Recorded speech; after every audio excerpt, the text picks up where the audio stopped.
سب کچھ ہو بیوی نہ ہو تو تنہائی کا احساس مار دیتا ہے۔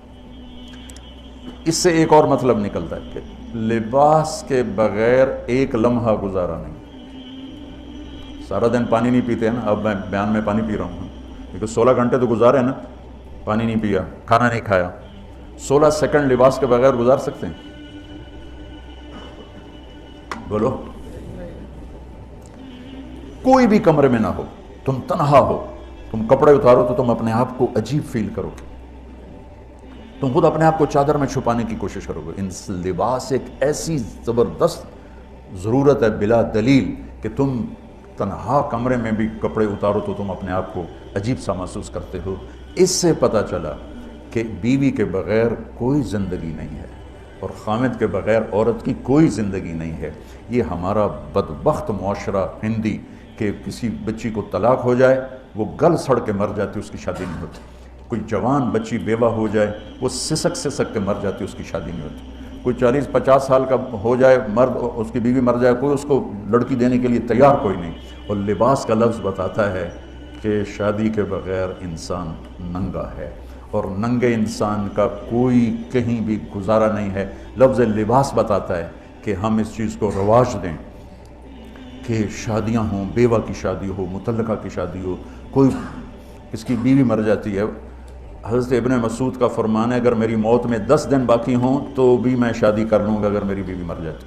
ابو ہریرہ کہتے ہیں اگر میری زندگی میں 7 دن باقی ہوں اور میری بیوی مر جائے تو میں 1 ہفتہ بھی شادی کے بغیر نہیں رہوں گا، میں شادی کر لوں گا۔ تو ہم ایک ہندی معاشرے سے متاثر ہیں جہاں بیوہ کی کوئی سنوائی نہیں، مطلقہ کی کوئی سنوائی نہیں، اور کوئی جوان بھی 2-4 بچے ہیں اور بیوی مر جائے تو اس کی کوئی شادی نہیں ہے، سسک کے وہ بلک بلک کے زندگی گزارتے ہیں۔ ہم لوگ اس کو رواج دیں۔ لباس، لفظ لباس بتا رہا ہے کہ جیسے لباس کے بغیر ایک لمحہ آدمی چین سے نہیں بیٹھ سکتا، ایسے ہی اس رشتے کے بغیر زندگی میں کوئی خوبصورتی نہیں، کوئی حسن نہیں۔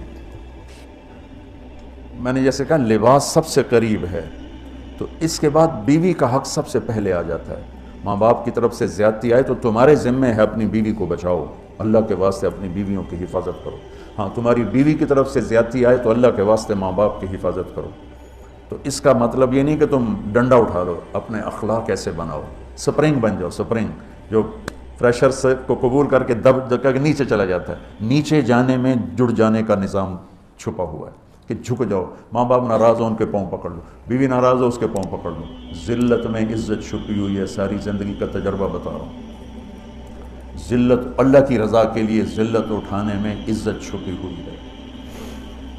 ہن لباس لکم، کتنا ہی مجھے غصہ چڑھا ہو میں اپنے کپڑے پھاڑوں گا، مجھے غصہ آ گیا میں نے اپنے کرتے پھاڑنے میں، کسی یہ پاگل تو کرے گا، سمجھدار دوئے دا کرتا پاڑے گا، اپنا نہیں پاڑے گا۔ اب مجھے بیوی پہ غصہ چڑھ گیا تو میرا لباس ہے، اس کو تار تار کر دوں، گالیاں دوں، تھپڑ ماروں، تو ایسا ہی جیسے میں اپنے کرتے کو پھاڑ رہا اور اپنے کرتے کو تار تار کر رہا۔ بیوی کو غصہ چڑھے تو وہ اپنے کپڑے پھاڑتی ہیں۔ کپڑوں کے لیے کتنے حفاظتی نظام ہیں، الماریاں بنی ہوئی ہیں اور ہینگر بنے ہوئے ہیں، کریز خراب نہ ہو۔ میں جب پڑھتا تھا نا لاہور تو اسکول میں یا کالج کا میں سب سے خوش لباس لڑکا کہلاتا تھا کہ میں اپنی اسکول سے آ کر نا، اب ہاسٹل میں کوئی استریاں تو ہیں نہیں، نہ کوئی نوکر، تو اپنی پتلون کو ایسے ہاتھوں سے استری کرنا اور کر کے پھر تہ لگانا، پھر سرانے کے نیچے رکھنا اور اس کے اوپر سونا تاکہ خود بخود استری ہو جائے اور کریز ٹھیک ہو جائے، اور رات کو بالوں کے اوپر رومال باندھنا تاکہ بالوں کی سیٹنگ خراب نہ ہو جائے۔ کیونکہ میں نے بال بنوائے تھے وحید مراد کٹ بال، 2 فلم سٹاروں کا ہیئر کٹ چلا، ایک دلیپ کمار کا، ایک وحید مراد کا۔ تو عام جو تھے نا بال کاٹنے والے وہ 8 آنے لے کے بال کاٹ دیتے تھے، وحید مراد کٹ کے لیے 5 روپے لگتے تھے۔ 5 روپے اس زمانے میں بہت بڑی دولت تھی، جب ڈالر 1 روپے کا تھا۔ $5 کتنے ہو گئے جی؟ 500 سے اوپر ہے۔ تو یوں سمجھو کہ وہ 5 روپے دے کر وحید مراد کٹ بنتا تھا، تو پھر میں وہ اوپر رومال باندھتا تھا کہ سوتے ہوئے میرے بالوں کا ہیئر سٹائل خراب نہ ہو جائے۔ ایک چھوٹا سا بچہ ہے لیکن اپنے لباس کو کیسے حفاظت کر رہا ہے؟ کریز ٹھیک کر رہا ہے، سرانے کے نیچے رکھ رہا ہے اور اس کو صاف ستھرا رکھ رہا ہے. ہم کھاتے ہوئے کیا کرتے ہیں، آگے اگر کپڑے نئے پہنے ہوں تو آستینیں چڑھا لیتے ہیں کہ کہیں کوئی شوربہ کچھ سالن ادھر نہ لگ جائے، ادھر نہ لگ جائے. میں جب بھی بیٹھتا ہوں تو میری بیوی کہتی ہے آستینیں چڑھاؤ، آستینیں چڑھاؤ لگنا چاہے. اور آگے ہم کیا کرتے ہیں، تولیہ رکھتے ہیں، نیپکن رکھتے ہیں، رومال رکھتے ہیں. بڑے بڑے ہوٹلوں میں جاؤ تو پہلے وہ ساتھ رکھا ہوتا ہے کہ کوئی کھانے کا ذرہ گرے، سالن کا کوئی قطرہ گرے تو آپ کے کپڑے خراب نہ ہوں. ہم کیچڑ میں جا رہے ہوں تو ہم اپنے پاؤں گندے کر لیتے ہیں، کپڑے گندے نہیں ہونے دیتے. اپنے شلوار اوپر کر لیتے ہیں، پتلون اوپر کر لیتے ہیں، پاجامہ اوپر کر لیتے ہیں. تو جب کہیں سے کوئی آنے لگے ایسی ناگواریاں تو اپنے اوپر لے لو، بیوی پہ نہ آنے دو. ہم کپڑا بچاتے ہیں یا پاؤں بچاتے ہیں؟ کپڑا بچاتے ہیں، شلوار اوپر ٹانگ لیتے ہیں، کرتے کو یوں سمیٹ لیتے ہیں. تو جتنا کیچڑ ہے حالات کا، واقعات کا، اخلاق کا، وہ کیچڑ اپنے اوپر لے لو، بیوی کو بچا لو. اور بیوی کیا کرے، وہ جتنا کیچڑ ہے حالات کا، واقعات کا، ناگواریوں کا، اپنے اوپر لے لے، خامد کو بچا لے. لباس کا اور کیا کام ہے، یواری سواتکم، یہ تمہارے عیب چھپاتا ہے. تو میرا کام کیا ہے، میں بیوی کی کمیاں چھپاؤں، ڈھنڈورا نہ پیٹوں. بیوی کا کام کیا ہے، خامد کی کمیاں چھپائے، ڈھنڈورا نہ پیٹوں. دوسرا کام کیا ہے لباس کا، وریشہ، لباس مجھے خوبصورت بناتا ہے. یہ ایک واحد رشتہ ہے جو زندگی کو خوبصورت بناتا ہے. ہن لباس لکم انتم لباس لہن. تو لباس کیا کرتا ہے، زیب و زینت. لباس کیا کرتا ہے، عیب چھپاتا ہے. لباس کیا کرتا ہے، خوبصورت بناتا ہے. تو اس رشتے کو خوبصورت بنانا ہے بیوی خامند کے لیے، خامند بیوی کے لیے. کس طرح یہ رشتہ خوبصورت بنے گا، اچھے اخلاق کے ساتھ، اچھے اخلاق کے ساتھ. اگر گھر والوں کے اخلاق اچھے ہوں، وہ بچی ساس سسر کو ماں باپ بنا لے، ساس سسر بچی کو ماں باپ بنا لے، خامند بیوی کو ہتھیلی کا چھالا بنا لے، بیوی خامند کو ہتھیلی کا چھالا بنا لے. میں قربان جاؤں اپنے نبی پر، ساری کائنات کو نور ایمان دینے والی ہستی، اور حضرت عائشہ رضی اللہ عنہ کو لقمے بنا کے کھلا رہے ہیں. کمال. حضرت عائشہ رضی اللہ تعالیٰ عنہ، وہ بڑی بڑی بوٹیاں ہوتی تھیں نا، وہ اٹھا کے ایسے نوچتیں اور پھر رکھ دیتیں، روٹی کا ٹکڑا اٹھاتی. میرے نبی وہی بوٹی اٹھاتے جہاں حضرت عائشہ نے نوچا ہوتا تھا، وہیں دکھا کے کرتے تھے، ان کی محبت کو لینے کے لیے اور ہمیں سکھانے کے. حضرت عائشہ گلاس اٹھاتی، بڑے بڑے ہوتے تھے، اب تو یہ چھوٹے چھوٹے گلاس ہیں. بخل کا زمانہ آ گیا، پانی بھی تھوڑا دیں دیں. ہمارے دیہات کا کلچر تھا، اب تو مٹ گیا ہے، مہمان ہی کوئی نہیں ہوتے. جب کچی سڑکیں ہوتی تھیں اور ذرائع نہیں تھے تو بہت سے مسافر ہمارے ڈیروں میں آ کے رات گزارتے تھے. ہماری پہچان والے نہیں، اجنبی راہگیر، اور کوئی پہچان والے بھی، لیکن جو بھی تھے، کوئی اپنے ہیں، پہچان والے ہیں، دوست ہیں، مسافر راہگیر ہیں، ان کو رات کو کھانے کے بعد دودھ پلانا یہ ہماری تہذیب تھی کہ جتنے بھی ہیں دیرے میں، 15 ہیں، 20 ہیں، 1 ہے، جاؤ بھائی روٹی کھا لی، ہم دودھ پلاؤ سارے ہیں. جانور بہت زیادہ ہوتے تھے، کھیتی باڑی کم ہوتی تھی، دودھ وافر ہوتا تھا. وہ گلاس اتنے بڑے بڑے ہوتے تھے، 3 پاؤ کا گلاس ہوتا تھا. تو ایک ہمارے دادے کے زمانے کا نا چاچا لال سنپال، وہ آ گیا دیرے میں، نوکر گیا دودھ پلانے، تو گلاس کو دیکھ کے نوکر سے کہندا پتر میں نہیں پیندا. اسا کہا چاچا کیوں نہیں پینا؟ اسا کہا 2 تو ود پیواں تو بے غیرت بنا، تے 2 تے میرا گزارا نہیں جاتا. میں نہیں پیندا. تو حضرت عائشہ رضی اللہ تعالیٰ عنہ گلاس اٹھاتی اور یہ پیا،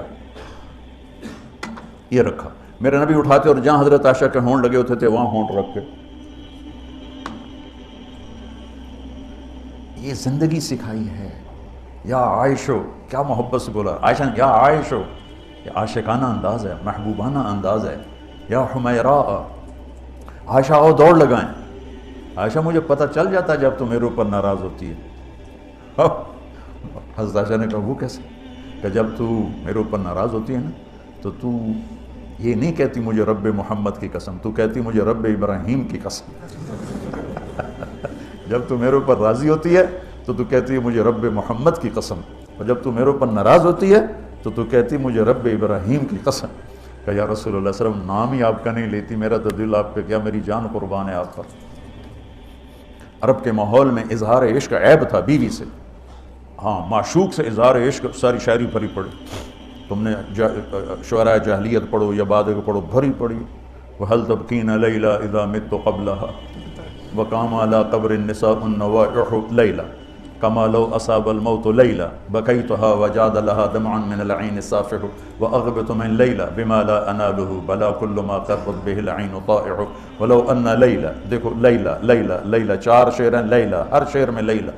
وَلَوْ أَنَّ لَيْلَ الْأُخَيْلِيَّةَ سَلَّمَتْ عَلَيَّ بَدُونِي جَنْدَلٌ وَصَفَائِحُ لَسَلَّمْتُ تَسْلِيمَ الْبَشَاشَةِ أَوْزَقَ إِلَيْهَا صَدًا مِنْ جَانِبِ الْقَبْرِ سَائِحُ. وہ بڑے زور شور سے لیلہ لیلہ لیلہ اپنے اشعار میں کہہ رہا ہے. لیکن بیوی سے اظہار عشق عیب، موت. اس ماحول میں جس میں بیوی سے اظہار عشق ایک عیب تھا اور معشوق سے اظہار عشق شاعری بھری پڑی. ترکت ہوا لیلا وسعد بمعزل. کیا کیا خوبصورت شاعری ہے. بے بالشموس الجانحات غواربا اللہ بساط من الحریر جلاببا حاولنا تفدیتی وخفنا مراقبا فوضعنا ایدیہن فوق ترائب. عرب کی شاعری بھری پڑی ہے عشق و معشوقی سے.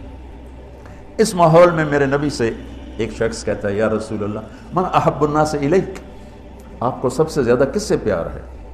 بھری محفل ہے، مسجد الگ نہیں یوں کر کے پوچھ رہا ہو. بھری محفل میں آپ سب سے زیادہ کس سے پیار کرتے ہیں؟ تو آپ نے زور سے کہا عائشہ سے. اللہ اکبر اللہ اکبر. ہائے ہائے ہائے. وہ تو ہل گئے، کہنے لگے ان کی تو سمجھ میں نہیں آئی بات. تو انہوں نے کہا یا رسول اللہ میرا مطلب ہے مردوں میں آپ کس سے زیادہ پیار کرتے؟ تو آپ کو اندازہ ہو گیا بھائی کیوں یہ پوچھ رہا. اس کو ہضم نہیں ہوا جواب. تو آپ نے کہنا تھا ابو بکر سے. تو آپ نے فرمایا مردوں میں عائشہ کے عباس. ابوہا عائشہ کے عباس. کیا زندگی سکھائی. ہن لباس لکم وانتم لباس لہن. یہ تمہارا لباس ہیں. تمہیں کتنا ہی غصہ چڑھے لباس تو نہیں پھاڑو. تمہیں غصہ چڑھے بیوی کو بے عزت نہ کرو. بیوی کو غصہ چڑھے تو کرتا پھاڑے گی، اپنا دوپٹے کو آگ میں ڈالے گی نہیں، اس کو بچائے گی. صرف پاگل یہ کام کرتا ہے. اسی ایک لفظ لباس کے اندر زندگی گزارنے کا پورا طریقہ موجود ہے. اور اسی کے اندر بیواؤں کی متعلقہ کی رنڈوے کی شادی کا اشارہ خوبصورت موجود ہے کہ لباس کے بغیر تو ایک لمحہ انسان نہیں گزار سکتا. اس کو رواج دینا یہ ہماری ذمہ ہے. اور اپنے نبی کی معاشرت کو بتانا یہ ہماری ذمہ ہے. تو ان مسائل میں پڑ گئے جن کا نہ جنت سے تعلق ہے نہ جہنم سے تعلق ہے. الٹا وہ مسائل جس میں زیادہ اختلاف ہے اس میں زیادہ بولنا، زیادہ تقریریں کرنا، اس چیز نے ہمیں اپنی منزل سے بہت دور کر دیا. ہم کھو گئے ہیں، کہیں اور چلے گئے ہیں. تو اس عرب کے ماحول میں میرے نبی نے لباس بنا کے دکھایا. اور صفیہ رضی اللہ تعالیٰ عنہ چھوٹے قد کی تھی، اونٹ پہ سواری کے لیے وہ خود نہیں کر سکتی تھی. آپ نے اپنا گھٹنا آگے کر دیا. حضرت صفیہ نے آپ کے گھٹنے پر پاؤں رکھا اور اس کو زینہ بنا کے آپ نے ان کو اوپر چڑھایا. زینہ بنا کے